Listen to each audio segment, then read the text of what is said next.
So I think it was 4 years ago that I was very skeptical when I got my first Hoselink hose reel and tried them out. And the reason I tried them out was because so many people watching the channel said, Erin, you have to get a Hoselink hose reel, because I was always like making excuses about the fact that the hose was never put away. Every video you'd see there was a hose laying around somewhere. And so many people said, try Hoselink. And I was never really a hose reel person. I didn't really love the looks of them. I just kind of thought they were kind of gimmicky. And then I tried Hoselink. Hoselink said, let us send you one, just try it. And immediately it became probably, I'm going to say maybe the biggest game changer in my garden as far as tools go. Hoselink had sent me 2 then. And within a week, I ordered a 3rd one so that every one of our spigots had a Hoselink hose reel at it, because I didn't want to be without one. It changed everything. And now, I mean, you can go back on the channel and look back and, pre-Hoselink, BHL, and see the hose laying around all the time. And now you don't see that anymore, because the hose is always put away because it just rolls right up. But I would say if there's one complaint that everybody has, and I guess if I had to, it's that my 82-foot Hoselink only goes this far. This is about, I don't know, halfway out to the road. I have plants all the way in this area that I can't reach. And what I've done in the past was just connect another hose to this so that I could water areas that I couldn't reach with that Hoselink. But now there is a better solution, and I am so excited about it. Allow me to introduce you to the 100-foot Hoselink, something I am so excited about. In fact, so excited about because, from what I understand, this hose reel right here is actually the first one that has shipped out, and I am so excited to show it to you. So let's talk a little bit about how this 100-footer compares to the 82-foot version that has been around for several years now, and that I have loved. So in all but 2 ways, these 2 hose reels are exactly the same. One of the obvious ways is that the 100-footer is longer than the 82-footer, and that is your math tip for today. But they are also the same size case.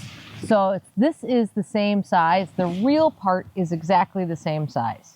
So you're probably wondering, how did they jam 100 feet of hose into the same size package as 82 feet of hose? And by the way, there is also a 50-foot version as well. They're all in the same size reel compartment. Well, and that's where compromises had to be made, because the hose on the original 50-foot and 82-foot versions is 9/16, and the hose on the 100-footer is a 1/2 inch. So it is slightly smaller. So I thought it would be helpful today to compare these 2 hoses side by side in terms of how they function in the garden, so we can see if the compromise of a smaller hose is worth an extra 18 feet or not. So the first thing I'm going to do is I'm going to stretch this hose out so we can see, I mean, we all know what 18 feet is, but let's see how far an extra 18 feet gets us to where I was just watering.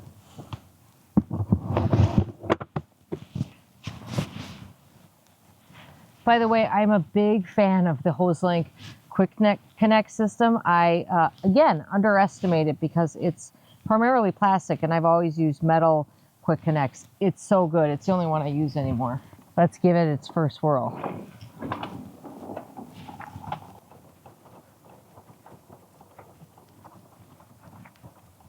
Okay, so here is the 82-footer. Here we are with the 100-footer, which, of course, we're coming at this from an angle. But what I'm concerned about is the practical experience with it, right? So now, as I had hoped, I can water this whole area without needing an extension for the hose. It can also get me to the other end of the driveway, which has always been a problem too. So that's actually a really big deal. So there are all sorts of ways that you can calculate water flow, but I am most interested in what is that like in practice. So I am going to test each of these hoses using 3 different things. We're going to start with the Hoselink nozzle that comes with it, which is a nice selector type nozzle. I mean, this is not something you haven't seen before. Then I'm going to test it with a watering wand, And then we're going to hook up a sprinkler and we're going to measure how far we can go with the sprinkler.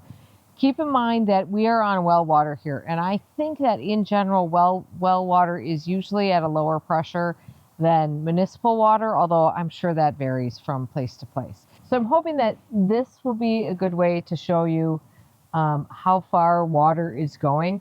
We'll see. I've got this on shower right now, which I think everybody knows shower is the best nozzle selection. This is the 100-footer.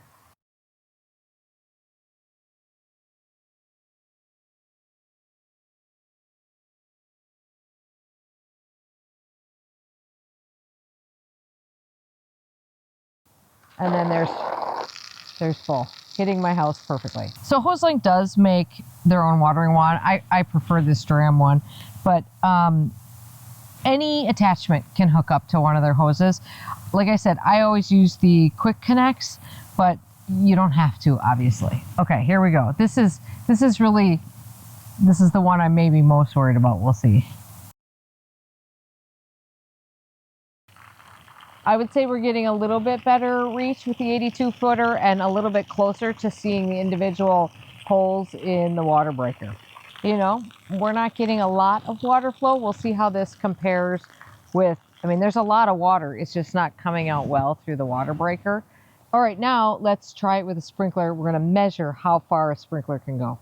Okay, so just to show you how I've got this set up, I've turned this sprinkler so that it's only going to go this direction. I figured this way we can probably measure it on the gravel would be a good way to do that, so that we'll be able to mark it easily. So we're not going to do the full sweep. We're just going to go one direction. Okay, I'm going to just let this run for a little bit so I can get the gravel down there wet and we can see where it goes to. Okay, we'll call that good.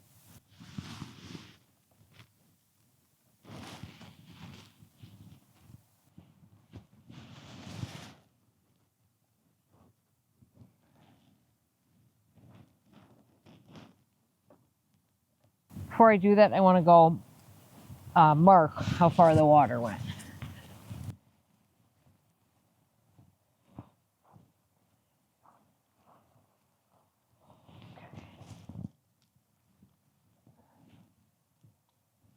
Okay, here we go. 100-footer sprinkler test. Can you come over here, please?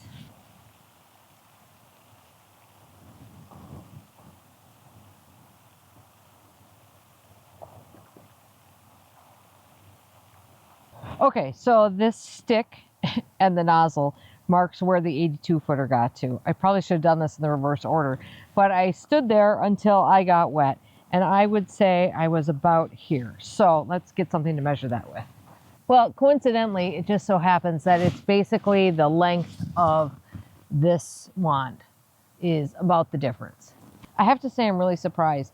I fully expected there to be a much more significant difference in performance between the two of them, and that is not what I found at all. So obviously the decision that you make on this, if you're looking to pick up a hose reel, is going to depend on your priorities, the size of your property, and probably maybe even your water pressure at your place.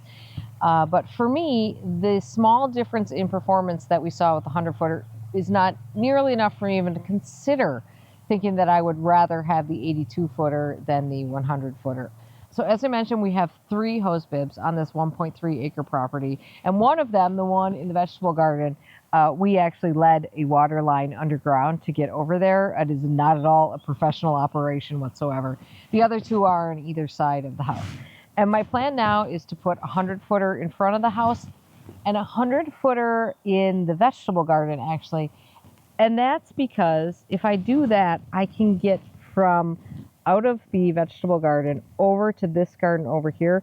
I can barely reach it right now with the 82-footer. I will be able to properly reach it with the 100-footer, as well as get over to this area as well. And then for the third hose bib, which is on the back side of our deck, I will leave an 82-footer there for now because that is the one that we use the most to water the lawn.